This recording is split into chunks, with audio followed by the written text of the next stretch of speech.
Նոյեմբերի 7-ին տեղի ունեցել հաշվետու արդյունավետ եւ գենդերազգայուն ինստիտուցիոնալ կառուցակարգեր ներքին գործերի նախարարության ոստիկանությունում եւ փրկարար ծառայությունում ծրագրի բացման արարողությունը, որին մասնակցում էր ներքին գործերի նախարար Արփինե Սարգսյանը։ Մասնակցում էին նաեւ Հայաստանում Եվրոպական միության պատվիրակության ղեկավար դեսպան Վասիլիս Մարագոսը, ՄԱԿ-ի զարգացման ծրագրի մշտական ներկայացուցիչ Նաթիա Նացվլիշվիլին, ՀՀԿ քարտուղարության հակամարտությունների կանխարգելման կենտրոնի տնօրենի տեղակալ Շոն Դեկալուվը, ներքին գործերի նախարարության եւ այլ գերատեսչությունների ներկայացուցիչներ։ Արդյունավետ համագործակցության համար շնորհակալություն հայտնելով միջազգային գործընկերներին, ներքին գործերի նախարարն ընդգծել է, որ ծրագրի մեկնարկը վկայում է երկկողմ ջանքերի գնահատման եւ նախորդ նախաձեռնության դրական արդյունքների մասին։ Ըստ նախարար Սարգսյանի, ծրագիրը կարևոր ներդրում է ունենալու նաեւ Եվրոպական միության հետ վիզաների ազատականացման գործողությունների ծրագրի համատեքստում։ Արփինե Սարգսյանը կարևորել է այն հանգամանքը, որ ծրագիրը ներառում է ոչ միայն ոստիկանության բարեփոխումների շարունակականությունը, այլ նաեւ փրկարար ծառայության եւ աղետների ռիսկի կառավարման ոլորտների զարգացումը, ապահովելով դրանց համաչափ ընդգրկումը։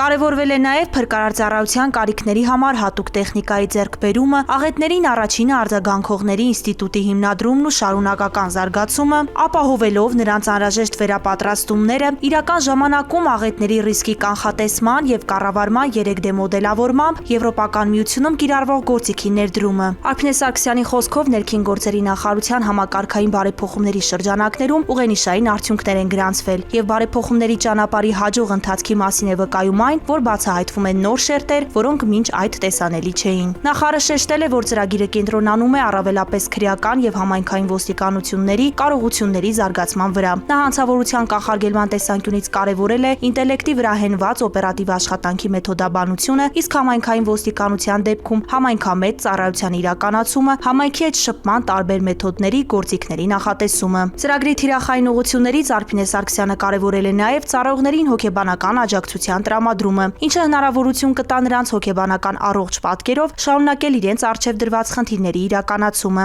Ուզում եմ վերահաստատել Հայաստանի Հանրապետության կառավարության հանձնառությունը շարունակելու ներքին գործերի նախարարության համակարգի բարեփոխումները, թե ինստիտուցիոնալ կերպով, թե գործնական կերպով եւ թե նաեւ կարողությունների զարգացման, հմտությունների կատարելագործման կերպով։ Հայաստանում ԵՄ պատվիրակության ղեկավար դեսպան Վասիլիս Մարագոսն իր խոսքում կարևորել է համատեղ ծավալուն աշխատանքն ու քաղաքացիակենտրոն մոտեցումները, նշելով, որ դրանք նպաստում են բարեփոխումների արդյունավետ իրականացմանը եւ կարիքների առաջնահերթ հաշվառմանը։ Շնորհակալություն եմ հայտնում ներքին գործերի նախարարին եւ նախարարության ողջ թիմին նվիրումի եւ գործընկերների կարիքներին հաղորդ լինելու համար։ Մենք պատրաստ ենք աջակցել ծրագրի արդյունավետ իրականացմանը, կիրառելով եվրոպական լավագույն փորձը եւ անհրաժեշտ գործիքակազմը։ Համատեղ հավակնություններին, թիրախային ուղղություններով աշխատանքին եւ արդյունավետ գործընկերությանն է անդրադարձել Հայաստանում ՄԱԿ-ի զարգացման ծրագրի մշտական ներկայացուցիչ Նաթիա Նացվլիշվիլին։ Ծրագրի անվանումը պատահական չէ, այն խորհրդանշում է պաշտպանական վահան, ինչպես պատահական չեն նաև այն նպատակները, որոնք ծրագրի հիմքում են՝ մարդկանց իրավունքները պաշտպանելու եւ իրավունքների գերակայությունն ապահովելու համար հաշվետու եւ կայուն ինստիտուտների ստեղծում, կարողությունների ամրապնդում։ Ներքին գործերի նախարարության կառուցողական օրակարգը բարձր է գնահատել ՀՀԿ քարտուղարության հակամարտությունների կանխարգելման կենտրոնի տնօրենի տեղակալ Շոն Դեկալուվը։ Այս ծրագրի շրջանակներում ԵՀԿ-ի աշխատանքն ուղղված կլինի նախարարությունում առավել հաշվետու եւ արդյունավետ ներքին կառավարման պայմաններ ստեղծելուն, միտված ոստիկանության կողմից արձագանքող ծառայություն մատուցելուն, որը սերտորեն համագործակցում է հանրության հետ։ Միջոցառման մասնակիցներն ամփոփել են բարեփոխումների նախորդ փուլերում կատարված աշխատանքներն ու ներկայացրել ծրագրի հիմնական ուղղություններով որդեգրած մոտեցումները։ Բոլոր այն ուղղությունները, որոնք նախանշված են ծրագրում, քննարկվել են